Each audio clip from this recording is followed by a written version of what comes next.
Good morning students. हमने अपना table वाला चैप्टर कर रहे थे, तो उसमें हमने ये पढ़ा था कि टेबल के लिए क्या क्या कंपोनेंट्स जरूरी हैं। अब हम क्या डिस्कस करेंगे कि एक अच्छी सारणी की क्या क्या विशेषताएं होती हैं, एक अच्छी सारणी कैसी होती है, कैसी नहीं होती है, उसमें क्या क्या गुण होते हैं, क्या नहीं होते हैं, वो सब डिस्कस करेंगे कि कैसी होनी चाहिए, उसमें क्या क्या प्रेजेंट होना चाहिए। तो फर्स्ट हमारा आता है टाइटल, मतलब शीर्षक। शीर्षक जो है वो हम जिस भी रिलेटेड अपनी टेबल बना रहे हैं, अपना डाटा कलेक्ट कर रहे हैं, उसके अकॉर्डिंग हमारा टाइटल होना चाहिए, शीर्षक होना चाहिए। ये नहीं हो कि हम जांच तो किसी और चीज़ की कर रहे हैं, टेबल तो हमने किसी और चीज़ की बनाई है और हमने डाटा किसी और चीज़ का फिल कर दिया है, फिर टाइटल कुछ और दे दिया है। तो हमारा जो शीर्षक है वो उसी के ऊपर होना चाहिए जिसके ऊपर हमने अपना डाटा कलेक्ट किया है, जो जाँच की है। ठीक है। दूसरा आता है कंपैरिजन, तुलना।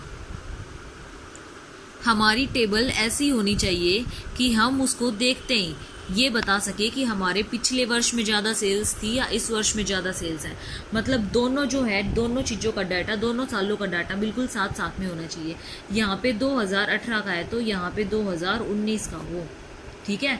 ये डाटा हमारा इस टाइप से हो ताकि हम बता सके कि कौन से में ज़्यादा सेल हुई है और कौन से में कम सेल हुई है। तो ये कंपैरिजन करने में हमारे में हेल्पफुल होनी चाहिए। तीसरी चीज़ हमारी आती है विशेष महत्व। विशेष महत्व, स्पेशल एम्फेसिस।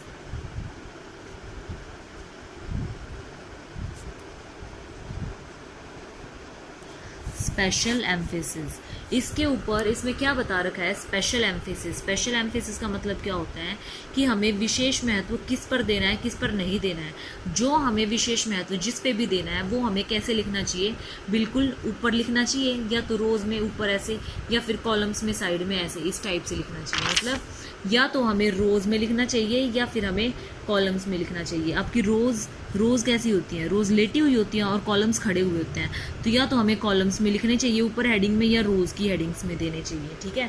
और मोटे मोटे लिखने चाहिए ताकि दूर से ही पता चले कि हाँ ये क्या है, एक उसकी ईयर लिख रहे हैं या फिर हम परसेंटेज का लिख रहे हैं या फिर स्त्री पुरुष जिसकी भी हेडिंग बना रहे हैं वो हमें ठीक से पता होनी चाहिए।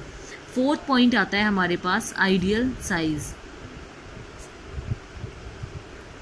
आदर्श आकार। आदर्श आकार क्या होता है, मतलब हमें सबसे पहले जो भी हमें डाटा कलेक्ट कर रखा है, जो भी हमें डाटा हमारे पास है, जो भी हमारे आंकड़े हैं, उनको पहले ये देख लेना चाहिए हमें कि वो हम किस प्रकार दिखाएंगे, कितनी रोज़ बनानी पड़ेंगी उसके लिए, हमें कितने कॉलम्स बनाने पड़ेंगे उसके लिए हमें। तो उसके लिए हमें सबसे पहले ये सब कुछ कहाँ देख लेना चाहिए, बना के एक रफ शीट पे देख लेना चाहिए या फिर एक रफ पेपर पे बना के देख लेना चाहिए, ताकि बाद में कोई प्रॉब्लम ना आए, कोई गलती ना हो। हमें इसीलिए इसका रफ ड्राफ्ट बना लेना चाहिए ताकि हमें जो भी हमें कॉलम और जो भी हमें रोज़ पंक्तियाँ बनाने पड़े वो ठीक से बन जाए और उसमें कोई भी चेंजेस ना करने पड़े बाद में। ठीक है। तो ये थी हमारी आइडियल साइज़ के बारे में। अब हमारे पास नेक्स्ट पॉइंट आता है हमारा, नेक्स्ट पॉइंट हमारा क्या हो सकता है, आइडियल के बाद हमारा नेक्स्ट पॉइंट आएगा स्टब्स। स्टब्स क्या होती हैं, मैंने आपको कंपोनेंट्स में भी बताया था। स्टब्स हिंदी में इनको बोलते हैं पंक्ति शीर्षक। अब तो पता चल गया होगा। पंक्ति क्या होती हैं, जो भी हमारी रोज होती है, रोज ये रो होती है ना हमारी, ये लेटी हुई रो होती है, एक टेबल है जैसे ये, तो ये हमारी रो है, ये हमारे कॉलम्स हैं। तो ये जो रो है इनके अंदर ये जो इनकी हेडिंग देंगे हम, वो क्या होंगी, हमारी स्टब्स होती हैं। जो हम पंक्तियों का शीर्षक देंगे उनको हम क्या कहते हैं, स्टब्स कहते हैं। ठीक है। अगला देखो, अब हमारे पास सिक्स्थ पॉइंट है यूज ऑफ जीरो, शून्य का प्रयोग। मतलब क्या है, शून्य का प्रयोग कब करें हम, जब हमें ये दिखाना हो कि हमारी कितने यूनिट्स हैं, 20 यूनिट्स हैं, 30 यूनिट्स हैं, 10 यूनिट्स हैं, जितने यूनिट हैं जब हमें ये दिखाना हो तो उसको हम क्या बोलते हैं, शून्य का प्रयोग बोलते हैं। अगर हमारे पास कोई भी आइटम ना हो उस केस में हम शून्य नहीं लगा सकते, उस केस में हमें क्या लिखना पड़ेगा, नील लिखना पड़ेगा। ठीक है, नील या फिर हाइफन लगाना पड़ेगा। उसके लिए हम शून्य नहीं यूज़ कर सकते। क्यों? क्योंकि इसमें शून्य सिर्फ हम किसी डाटा को शो करने के लिए ही कर सकते हैं। आई बात समझ। अगला पॉइंट है हमारे पास शीर्षक।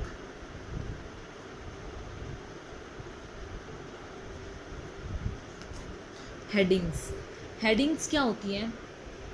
जब हम अपने, ये हमारे कॉलम्स है ना, ये कॉलम्स है ना, अगर हम इनकी हेडिंग देते हैं कुछ, तो ये हम क्या कहलाती हैं? हमारी हेडिंग्स बोली जाती हैं, शीर्षक बोला जाता है इनको, ठीक है। जब हम रोज़ की हेडिंग देते हैं तो वो हमारी पंक्ति शीर्षक होता है, स्टब्स। और जब हम कॉलम्स की हेडिंग देते हैं तो वो हमारा क्या कहलाता है? शीर्षक। 8वां पॉइंट आता है हमारा संक्षिप्त शब्द। संक्षिप्त शब्द मतलब एब्रीविएशन।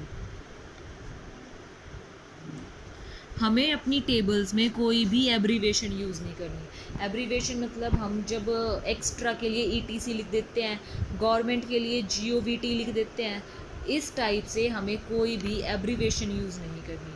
हमें सारा का सारा पूरा का पूरा वर्ड लिखना है, जो भी हो जाए, ठीक है। हमें इसमें किसी भी तरह की कोई भी एब्रीविएशन यूज़ नहीं करनी। ये रूल्स होते हैं टेबल के। अगला आता है हमारे पास फुटनोट, टिप्पणी।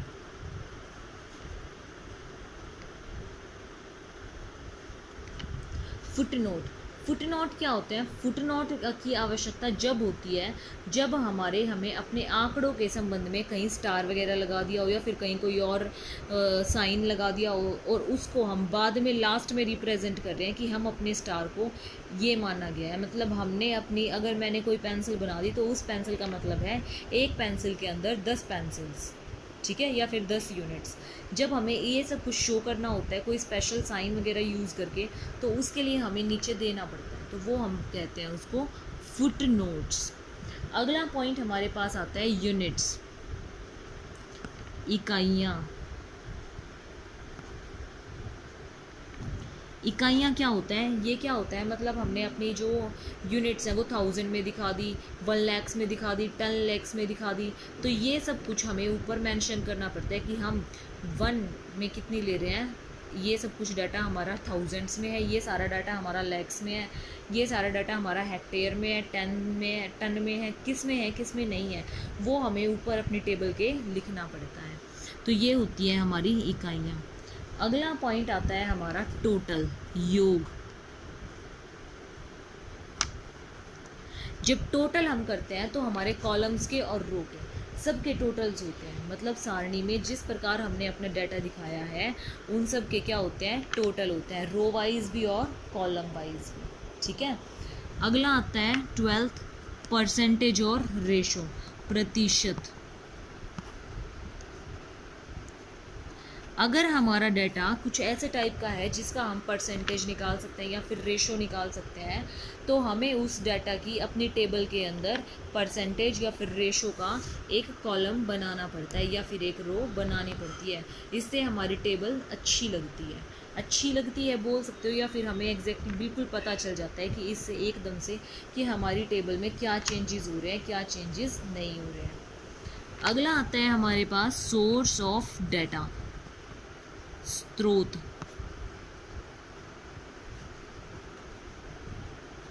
सोर्स ऑफ डाटा कि हमने जो भी डाटा इकट्ठा नहीं किया है वो हमने कहाँ से किया है, कहाँ से नहीं किया है। प्राइमरी डाटा सोर्स से किया है, सेकेंडरी सोर्सेज से किया है, हम अपना आंकड़े जो है वो कहाँ से एकत्रित कर लेकर आए हैं।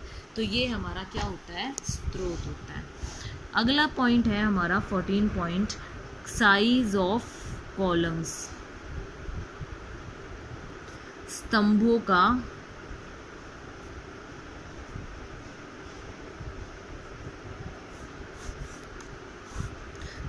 का आकार। इसके अंदर क्या है? इसके अंदर हमारा ये है कि हमें अपनी कोई भी सूचना वगैरह प्राप्त करनी है या फिर कोई भी हमें कुछ भी तैयार करना है, तो हम ये देख लेते हैं कि हमारे जो कॉलम्स हैं उसमें वो कहाँ एग्जिस्ट करेगा, कहाँ एग्जिस्ट नहीं करेगा, कितने कॉलम्स हमें बनाने चाहिए, जो कि हमारा सारा का सारा डाटा उसमें बिल्कुल अच्छे से फिल हो सके, ठीक है। अगला पॉइंट आता है हमारे पास रूलिंग ऑफ कॉलम्स।